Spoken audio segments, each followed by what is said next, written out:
How to fix encrypt contents to secure data grayed out. What's up everyone? In this tutorial I'm going to be showing you guys how you can fix if your encrypt content to secure data option is grayed out. So what I'm talking about is if I open up my file explorer here and if I go ahead and click on any folder here.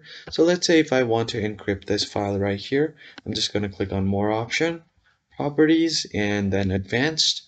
So as you can see here, this area is grayed out, so I cannot select this. In this case, what you want to do first is go ahead and open up your registry editor, type here on your search bar, registry editor, and click on yes. Once you do that, right here on your destination, you are just going to copy this HK local machine /system /control/control and file system. So I'm just going to copy it and paste it right here. So once you do that, press enter and it will directly take you to this folder.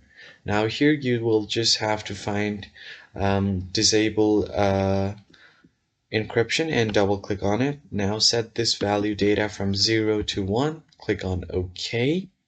And then give your PC a quick restart and your problem should be fixed. If you found this video helpful, hit the like, share, and subscribe button, and I will see you guys next time.